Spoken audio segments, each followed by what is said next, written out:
বন্ধু বান্ধৱীসকল নমস্কাৰ, মোৰ নাম বিজিত দাস। আপোনালোকে চাই আছে ষ্টাডি উইথ বিজিত। মই মেথছৰ এলচিএম আৰু এইচচিএফৰ ওপৰত আলোচনা কৰি আছিলো। প্ৰথম খণ্ডটোত আপোনালোকে এলচিএম এইচচিএফ কি মানে লসাগু আৰু গসাগু কি সেই বিষয়ে জানিলে আৰু কেনেকৈ ইয়াক অতি সহজতে কম সময়ৰ ভিতৰত কৰিব পাৰি সেই বিষয়ে ক'লো। যিসকল বন্ধু বান্ধৱীয়ে মোৰ প্ৰথম খণ্ডটো চোৱা নাই তেওঁলোকক মই লিংকটো দি দিম, প্ৰথম খণ্ডটো চাই ল'ব। আৰু আজি মই এলচিএম এইচচিএফৰ ওপৰত প্ৰব্লেম লৈ আহিছো, প্ৰব্লেম আলোচনা কৰিম। চাওঁ এটা প্ৰশ্ন, প্ৰথম কুৱেশ্যনটো। Find the list number which is divisible by the numbers from 1 to 10। কোনটো সংখ্যা 1 পৰা 10 লৈকে গোটেইকেইটা সংখ্যাৰে বিভাজ্য হয়, হৰণ হয়, ডিভিজিবল হয়। এতিয়া আমি এইটো কৰিবৰ কাৰণে কি কৰিব লাগিব? 1 আৰু 10ৰ গোটেইকেইটা সংখ্যাকে এলচিএম ল'ব লাগিব। কিন্তু আমি গোটেইকেইটা সংখ্যা নলওঁ, কিয়নো যিটো 2ৰে বিভাজ্য হ'ব মানে 2ৰে ডিভিজিবল হ'ব সেইটো 4ৰেও হ'ব, হয়নে? 8ৰেও হ'ব।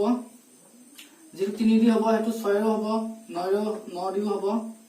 গতিকে আমি 1ৰ পৰা 10ৰ ভিতৰত যিকেইটা প্ৰাইম নাম্বাৰ আছে মানে মৌলিক সংখ্যা কেইটাৰে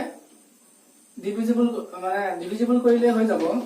তাৰমানে 1ৰ পৰা 10ৰ ভিতৰত থকা প্ৰাইম নাম্বাৰ কেইটা কিমান? 2, 3, 5, 7 এই চাৰিটা। এতিয়া এই চাৰিটাৰ এলচিএম যদি উলিয়াও, কাৰণ আমাক কৈছে লিষ্ট নাম্বাৰ মানে আটাইতকৈ ক্ষুদ্ৰতম সংখ্যাটো যিকেইটাক 1ৰ পৰা 10ৰ লৈকে গোটেইকেইটা সংখ্যাৰে বিভাজ্য হয় মানে ডিভিজিবল হয়। গতিকে আমি 2, 3, 5, 7 ইহঁতৰ এলচিএম ললে আমি ক্ষুদ্ৰতম সংখ্যাটো পাই যাম। ইহঁতৰ এলচিএম কি? আৰু এটা কথা, এলচিএম কেনেকে খুব কম সময়তে উলিয়াব পাৰি মই সেইদিনাখন কৈছিলো। আৰু এটা কথা চাব, যদি গোটেইকেইটা সংখ্যা এলচিএম উলিয়াবলৈ গোটেইকেইটা সংখ্যা প্ৰাইম নাম্বাৰ হয় তেনেহলে আমি গোটেইকেইটা সংখ্যাক মাল্টিপ্লাই কৰি দিলে হ'ব, যদি গোটেইকেইটা প্ৰাইম নাম্বাৰ হয়। এতিয়া 2, 3, 5, 7ৰ লসাগু কিমান হ'ব মানে এলচিএম কিমান হ'ব? আমি এইকেইটাক মাল্টিপ্লাই কৰি দিলে হ'ল। 6, 35 নে 210। কিমান সহজতে ওলাই গ'ল দেখিছেনে? ইয়াৰ আটাইতকৈ ক্ষুদ্ৰতম সংখ্যাটো হ'ব 210। এবাৰ নেক্সট কুৱেশ্যনলৈ আহিছো। এবাৰ আমি আহিলো এইটো কুৱেশ্যনলৈকে। When 21 is added to a number, it is exactly divided by 3, 8, 9, 12, 16 and 18. How many such numbers exist? Find the list of them. মানে কোনো এটা সংখ্যাৰ লগত যদি 21 প্লাস কৰা হয়, এড কৰা হয়, তেনেহলে সংখ্যাটো 3, 8, 9, 12, 16 আৰু 18ৰে হৰণ যায়। এনেকুৱা কিমানটা সংখ্যা আছে আৰু ইহঁতৰ ভিতৰত আটাইতকৈ ক্ষুদ্ৰতম সংখ্যাটো কি? 3, 8, 9, 12, 16 আৰু 18ৰে হৰণ যাবলৈ হলে তাৰমানে ইহঁতৰ গুণিতকবোৰ হ'ব লাগিব, মাল্টিপলছবোৰ হ'ব লাগিব। তাৰমানে আমি ইহঁতৰ মাল্টিপলছ উলিয়াব মানে ইহঁতৰ এলচিএম উলিয়াব লাগে। এতিয়া 3, 8, 9, 12, 16 আৰু 18ৰ এলচিএম উলিয়াব হলে 3, 8, 9, 12, 16, 18 মই শৰ্টকাট মেথডটো শিকাইছিলো। আমি এটা ডাঙৰ সংখ্যাটো চাম 18, ইয়াত ডাঙৰ সংখ্যাটো আছে 18। এতিয়া 18ৰ মাল্টিপলছ বিলাক আমি উলিয়াম। প্ৰথমতে আমি 18ৰ ফেক্টৰ বিলাক কি আছে? ইয়াত 3 to 18ৰ ফেক্টৰ, গতিকে আমি এইটো ইয়াক ক্যালকুলেশনৰ পৰা বাহিৰে কৰি দিম। আৰু আছে 9 to 18ৰ ফেক্টৰ, গতিকে ইয়াক বাহিৰ কৰি দিম। আমি এটা কম্পেয়াৰ কৰিম 18ৰ লগত 8, 12 আৰু 16 এই তিনিটা থাকিলে। এতিয়া আমি 18ৰ এইখিনি মুখৰ ভিতৰতে হ'ব, আপোনালোকে মুখৰ ভিতৰতে কৰিব পাৰিব, এইখিনিৰ কাৰণে বেলেগকে উলিয়াব নালাগে। 18ৰ মাল্টিপলছ বিলাক যদি আমি লিখি যাওঁ আপোনালোকে পাব 18 into 8 144, 18 36 54 এনেকে আমি চাই গলে দেখিম যে কোনটোত 18 আৰু into 8 144 টো 8, 12 আৰু 16ৰে ডিভিজিবল হয়। ইহঁতে এইকেইটা 3 আৰু 9 টো হ'বই, কাৰণ 18 টো ইহঁতৰ ইহঁতকেইটা 18ৰ ফেক্টৰ আৰু 18 টো ইহঁতৰ মাল্টিপল, গতিকে ইহঁতৰ এলচিএম হ'ব 144। এতিয়া যদি কোনো এটা সংখ্যাক 21 প্লাস কৰা হয় তেতিয়াহে এইকেইটাৰে ডিভিজিবল হয়। 21 প্লাস কৰিলেহে হয় গতিকে ইয়াৰ পৰা 21 মাইনাস কৰিব লাগিব তেতিয়া হ'ব সংখ্যাটো বস্তুটো বুজি পাইছানে ইয়াৰ আমি এলসিএম উলিয়ালো যদি এইখিনি কোনোবাই বুজা নাই তেতিয়াহলে মোৰ ফাৰ্স্ট এপিসোডটো চালে ভালকে বুজি পাই যাব 21 যেতিয়া এড কৰা হয় তেতিয়াহে এইটা সংখ্যাৰে ডিভিজিবল হয় গতিকে আমি 21 টো মাইনাস কৰি ল'ব লাগিব তাৰ মানে কিমান হ'ব 123 মানে এইটোৱে এক্সাক্ট নাম্বাৰটো আৰু এনেকুৱা কিমান সংখ্যা আছে এনেকুৱা অসংখ্য সংখ্যা থাকিব কিন্তু এনসাৰটো হ'ব এইটো মানে আটাইতকৈ সৰু সংখ্যাটো যিকিটাক এইকিটাৰে হৰণ যায় 21 প্লাস কৰাৰ পিছত সেই সংখ্যাটো হ'ব এইটো এবাৰ আমি নেক্সট কোৱেশ্চন যাম এইটো কোৱেশ্চন চাওক 4 bells ring simultaneously and afterwards at intervals of 3 4 5 6 seconds respectively at what interval will they all ring together মানে 4টা ঘন্টা আছে যিকিটা 3 সেকেন্ড 4 সেকেন্ড 5 সেকেন্ড আৰু 6 সেকেন্ডৰ মুৰে মুৰে বাজি থাকে কিমান সময়ৰ অন্তৰালত ঘন্টা কেইটা একে সময়তে বাজিব এটা 3 সেকেন্ডৰ পিছত বাজে 3 সেকেন্ডৰ মুৰে মুৰে বাজে এটা 4 সেকেন্ডৰ মুৰে মুৰে বাজে এটা 5 সেকেন্ডৰ মুৰে মুৰে বাজে এটা 6 সেকেন্ডৰ মুৰে মুৰে বাজে কিন্তু গুটে কেইটা যেতিয়া বাজি থাকে কোনোবাটা সময়টো গুটে কেইটা একেলগে বাজিব কিমান সময়ৰ মুৰে মুৰে একেলগে বাজিব সেইটো কৰিবলৈ হলে আমি ইহঁতৰ লসাগু উলিয়াব লাগিব এলসিএম উলিয়াব লাগিব 3 4 5 6 ইহঁতৰ এলসিএম কিমান হ'ব মই আগতে কৈছো যেটো ডাঙৰ তাৰ আমি মাল্টিপলস বিলাক লম মাল্টিপলস মাটি যাম আৰু ইয়াৰ যেটো ফ্যাক্টৰ থাকিব হেতু আমি ক্যান্সেল কৰি দিম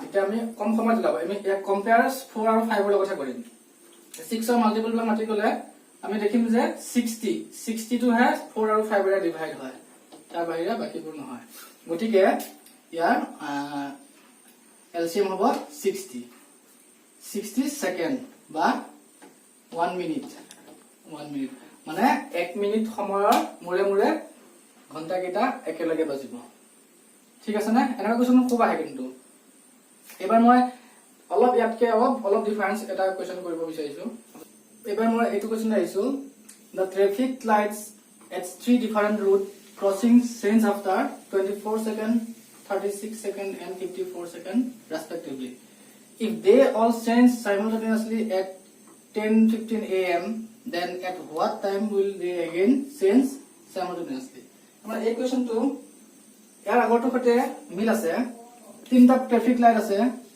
ট্ৰাফিক লাইট এই তিনিটা কি হয় 24 সেকেন্ড 36 সেকেন্ড আৰু 54 সেকেন্ডৰ মুৰে মুৰে জ্বলি থাকে এটো যদি 24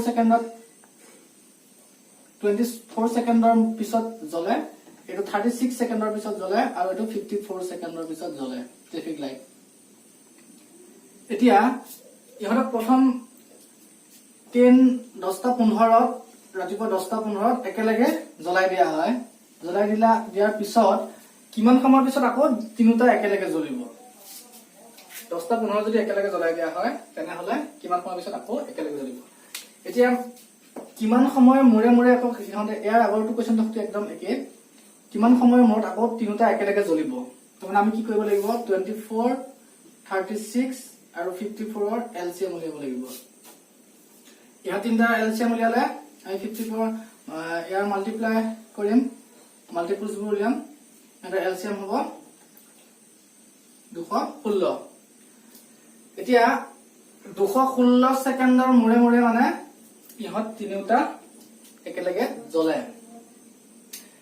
এতিয়া আমাক খুদিছে then at what time they will again change simultaneously মানে কেটা বজাত আমাৰ টাইমটো খুদিছে কেটা বজাত আকৌ ইহতে যদি 10:15 ত একেলগে প্ৰথম বাজিছিলে মানে একেলগে জ্বলিছিলে তেনেহলে আকৌ কিমান সময় কেটা বজাত আকৌ একেলগে তিনিটা লাইট জ্বলিব 216 সেকেন্ডক আমি 60 দি ডিভাইড কৰিব লাগিব মানে 60 সেকেন্ড 1 মিনিট 60 দি ডিভাইড কৰিলে আমি কি পাম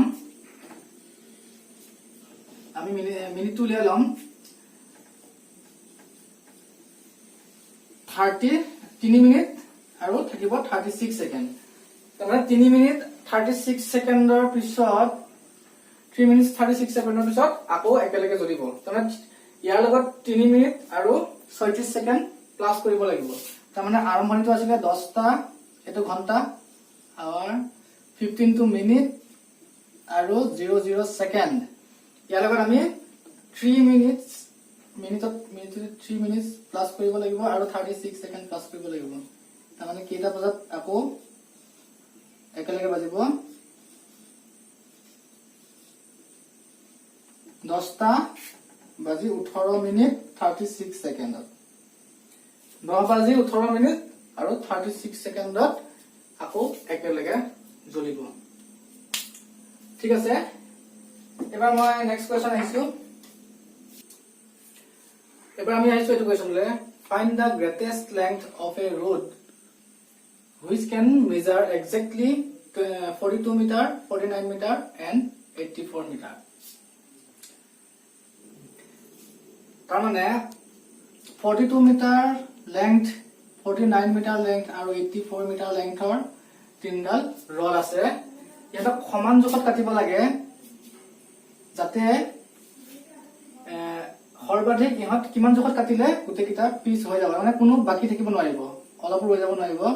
সমান জোখত কাটিব লাগিব আৰু গোটেইকেইটা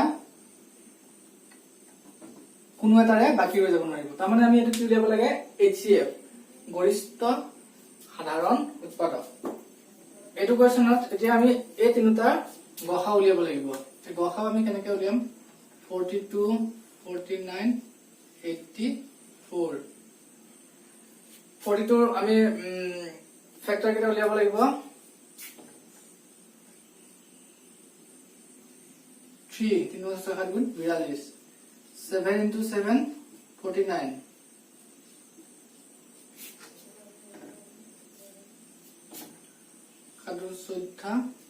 84 আপোনালোকে উলিয়াই চালে 2 4 গুণ 2 গুণ 4 2 গুণ 4 2 গুণ 2 7 গুণ 21, 2 into 3। এতিয়া আপোনালোকে চাওক highest common factor, highest common factor এইটো 7 আছে, ইয়াত 7 দুটা আছে, ইয়াত 7 এটা আছে। কমন হ'ব লাগিব। কমন কি আছে? গোটেই কেইটাতে কমন কি আছে? 7 আছে। ইয়াত 7 দুটা আছে কিন্তু কমন হ'ব লাগিব নহয়। হাইয়েষ্ট কমন ফেক্টৰ হ'ব 7, গতিকে এনসাৰটো হ'ব 7। 7 মিটাৰ জোখত কাটিলে তিনডাল সমান হ'ব। এবাৰ আমি নেক্সট কোৱেশ্চনলৈ যাওঁ।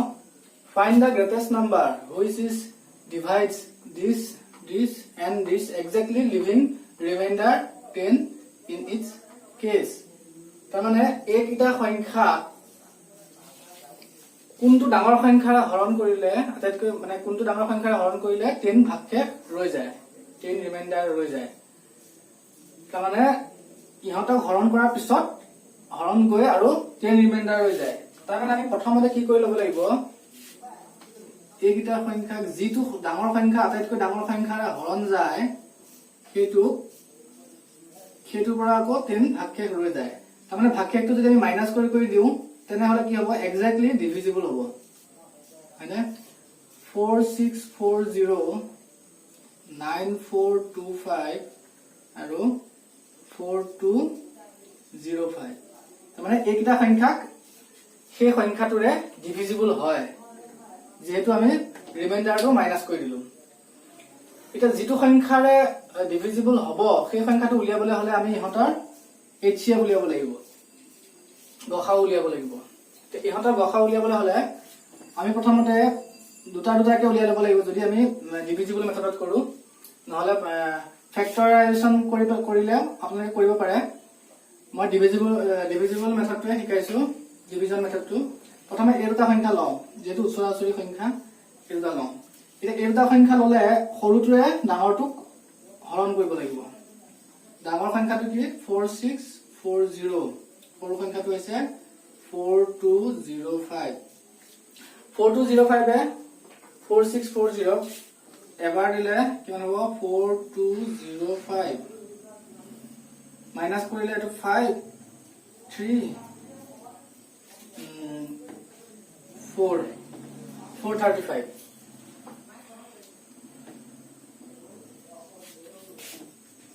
এটা যেটো ৰিমাইন্ডাৰ ৰৈ যায় সেইটোৰে আকৌ এটো কৰিব লাগিব 4205 এটো কেইবাৰ যাব 10 বাৰ দিলেতো বেছি হৈ যাব 9 বাৰ দি চাও 9 5 45 4 9 27 31 3 থাকিব 9 7 36 39 এতিয়া ৰিমাইন্ডাৰ থাকিব 9 আৰু ইয়াত থাকিব 1 9 290 या 290 रे 435 কৰিব লাগে আকৌ দুবাৰ দিলে বেছি হৈ যাব একবাৰ দিও 290 5 4 1 145 এতিয়া 145 रे 290 কৰিলে দুইবাৰ দিলে মিলি যাব 290 গটিকে ইয়াৰ HCF হ'ব 145 এৰোটা HCF পালো আমি 145 এতিয়া 145 আৰু ইয়াৰ HCF উলিয়াব লাগিব 145 আৰু 9425 ৰ HCF কিমান হ'ব এতিয়া আকৌ ইহাতক ডাঙৰ সংখ্যাটোক আমি সৰু সংখ্যাটোৰে ডিভিজন কৰো 145 ৰে এটুকু না যায় তিনটা কৰিব লাগিব তিনটা কৰিলে 5 দিলে 6 বাৰ দি চাও 6 5 গুণ 30 3 6 7 24 25 26 27 2 থাকিব 6 গুণ 6 8